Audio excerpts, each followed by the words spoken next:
আমি উর্মিলা। আমাদের বিয়ের পরেও আমার জ্যাঠানি প্রত্যেক দিন রাতে আমাদের ঘরের ভেতরে এসে আমার চোখের সামনেই বরের গায়ে অনেক ভালোবেসে পাউডার মাখিয়ে দিত।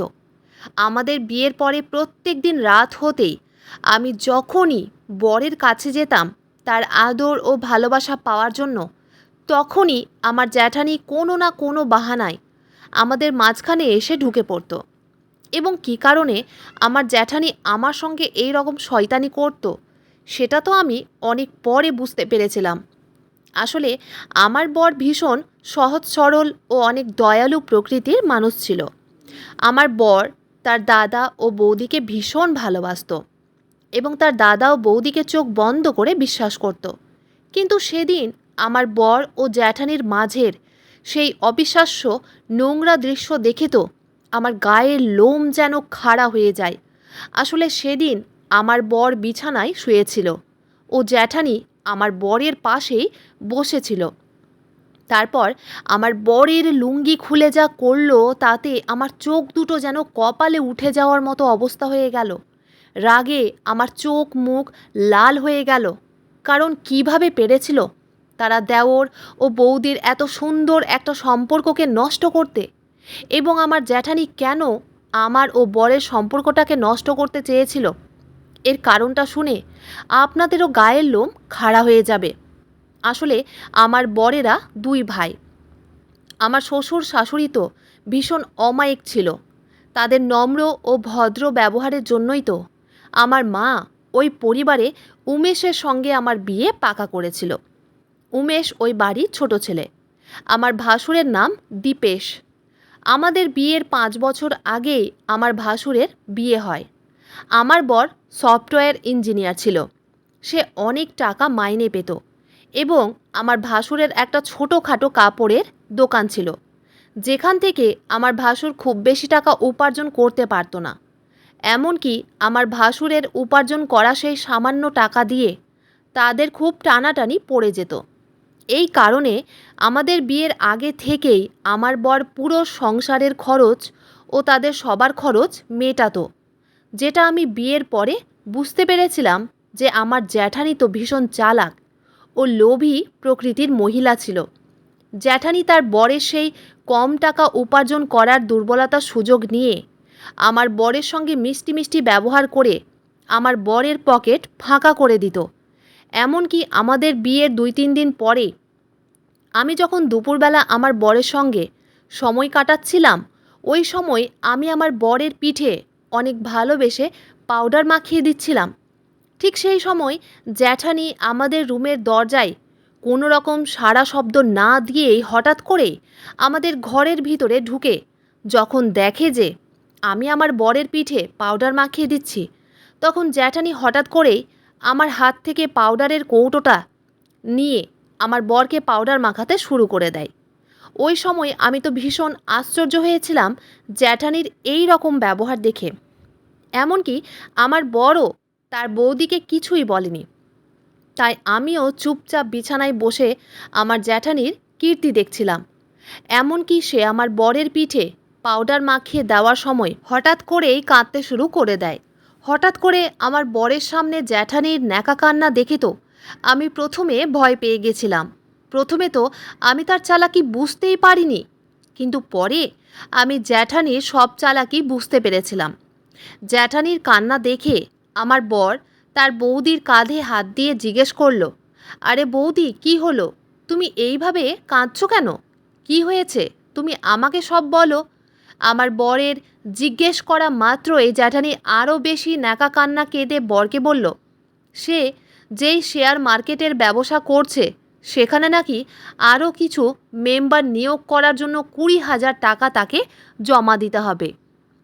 ভাসুরের আয় কম ছিল বলে আমার জ্যাঠানি নিজে কিছু টাকা আয় করার জন্য শেয়ার মার্কেটে ব্যবসা করত এবং সে নিজের ব্যবসার নাম করে আমার বরের কাছে প্রত্যেক মাসে কোনো না কোনো বাহানায় মোটা টাকা আদায় করত। আর এদিকে আমার বর এতটাই দয়ালু প্রকৃতির ছিল যে সে তার বৌদির চোখের জল দেখা মাত্রই তাকে টাকা দিয়ে সাহায্য করত। এবং আমি শ্বশুরবাড়িতে কিছুদিন থাকার পরেই জ্যাঠানির সব চালাকি বুঝে গেছিলাম। এমনকি আমার জ্যাঠানি তো আমাকে মোটেও পছন্দ করতো না। সে সবসময় আমার প্রতিটা কাজে ত্রুটি খুঁজে বের করে শাশুড়ি মাকে দেখাতো এবং আমাকে বাড়ির লোকের সামনে হেনস্থা করার জন্য সব রকম কুবুদ্ধি প্রয়োগ করত। এবং আমি যখন বুঝতে পেরেছিলাম যে আমার বৌদির নিয়ত মোটেও ভালো না, সে একজন দুষ্ট প্রকৃতির মহিলা, তখন ভেবেছিলাম বৌদিকে ভালোবেসে তাকে সঠিক পথে নিয়ে আসব। কিন্তু সে তো আমার ক্ষতি করার জন্য উঠে পড়ে লেগেছিল এবং এগুলো বুঝতে আমার খুব বেশি দিন সময় লাগেনি।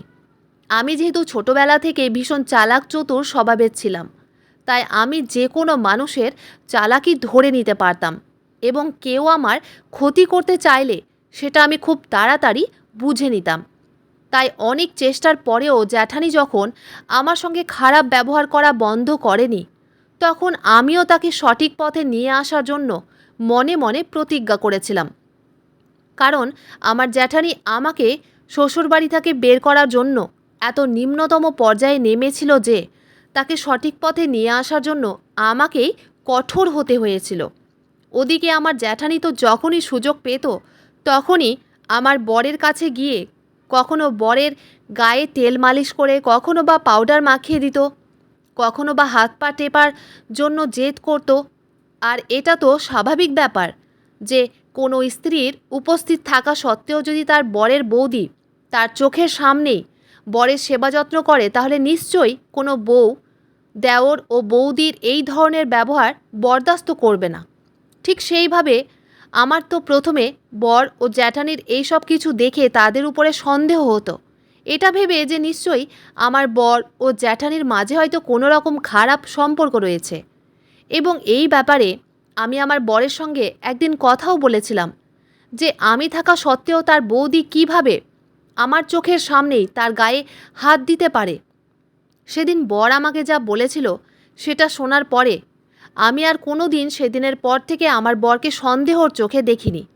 কারণ সেদিন আমার বর বলেছিল যে সে নাকি জ্যাঠানিকে বড় দিদির মতো মনে করে, তার মনের ভেতরে জ্যাঠানির প্রতি সেরকম কিচ্ছু নেই এবং তার দাদা ও বৌদির মাঝখানে যাতে কোনো রকম অশান্তি বা ঝামেলার সৃষ্টি না হয় সেই কারণেই নাকি আমার বর জ্যাঠানিকে টাকা দিত। এমনকি শ্বশুরবাড়িতে আসার পরে আমি যখন দেখলাম যে জ্যাঠানি প্রত্যেক দিন কিছু না কিছু বাহানায় আমার বরের কাছে টাকা আদায় করে নেয়, তখন কিন্তু আমি বরকে সাবধান করেছিলাম যাতে সে প্রত্যেকটা ছোটোখাটো ব্যাপারে জ্যাঠানিকে অতগুলো টাকা না দেয়। এমনকি আমার বরের 50,000 টাকা আয় থাকা সত্ত্বেও তার 1 টাকাও জমা হতো না। আমার বর তার সব টাকা সংসারে ও তার দাদা বৌদি এবং শাশুড়ি মাকে দিয়ে শেষ করে দিত। আমার বর নিজের আয় করা টাকা থেকে শাশুড়ি মাকে প্রতি মাসে 10,000 টাকা দিত। এতে আমার কিন্তু কোনো আপত্তি ছিল না যে সে তার মাকে টাকা দেয়, কিন্তু আমার জ্যাঠানিকে যখন তখন 4-5 হাজার টাকা দেওয়া আমার চোখে কিন্তু কাটার মতো লাগতো। কারণ জ্যাঠানির ব্যবহার দেখে আমি বুঝে গেছিলাম যে সে খুব একটা সুবিধের নয় এবং সে আমার বরকে বোকা বানিয়ে তার পকেট ফাঁকা করছে। কারণ আমার বিয়ের 2 দিন পরেই আমি নিজের চোখে দেখেছিলাম যে জ্যাঠানি আমাদের ঘরের দরজার বাইরে দাঁড়িয়ে লুকিয়ে আমার ও বরের সব কথা শুনছিল। এমনকি আমার জ্যাঠানি যখন বুঝতে পেরেছিল যে আমি তার সব চালাকি ধরে ফেলেছি, তখন আমাকে ওই বাড়ি থেকে বের করার জন্য আমাকে চরিত্রহীন অপবাদ দিয়ে বদনাম করার চেষ্টাও করেছিল।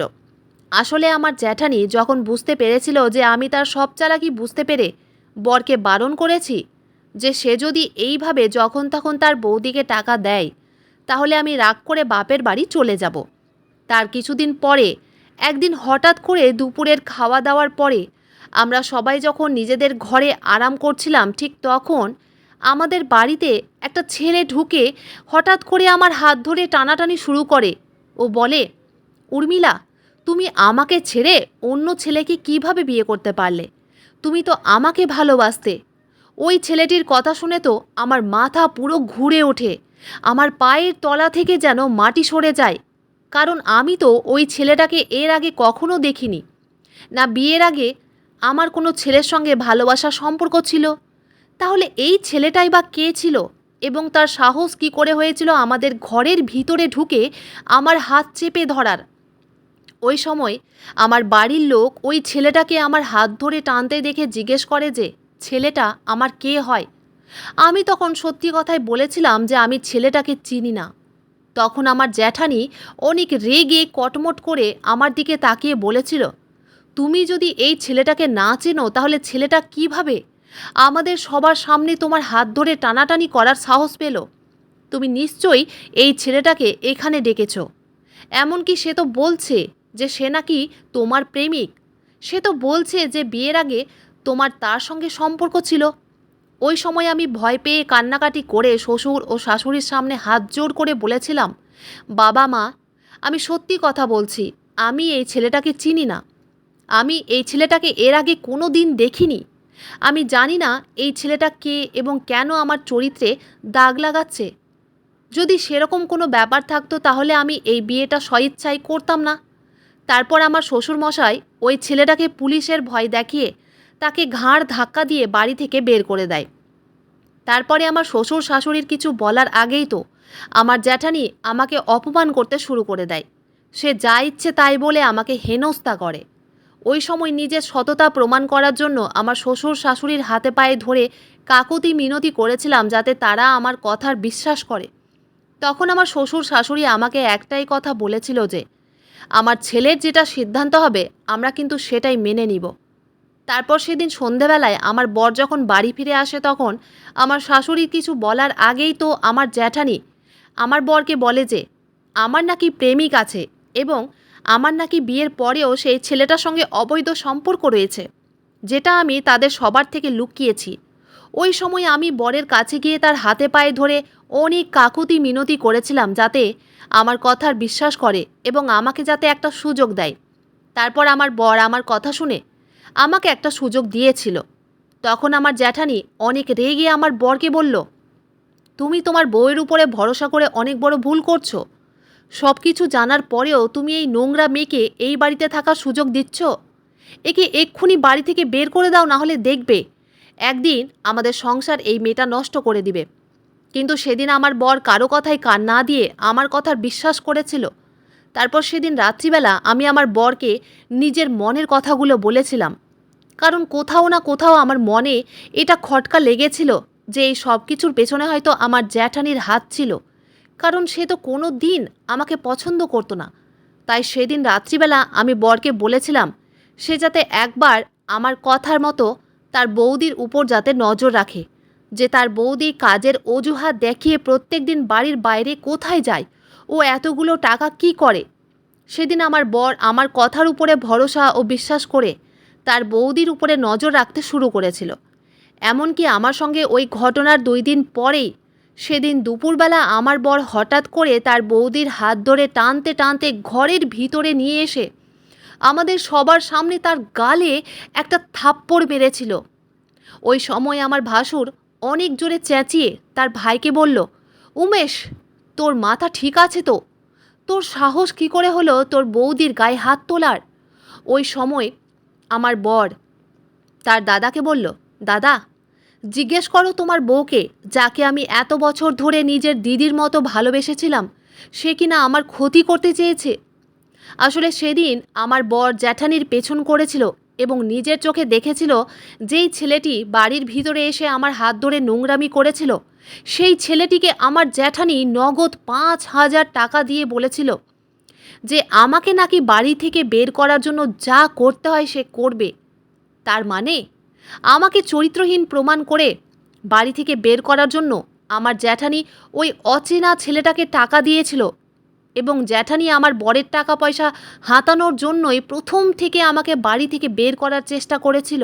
এমনকি সে তো এটাই চাইছিল না যে আমার বরের কখনো বিয়ে হয়, এবং সে এই সব কিছু শুধুমাত্র টাকার জন্য করেছিল। এবং সে ভালোভাবেই জানতো যে আমি ভীষণ চালাক চতুর, তাই আমার জ্যাঠানি আমাকে পছন্দ করতো না।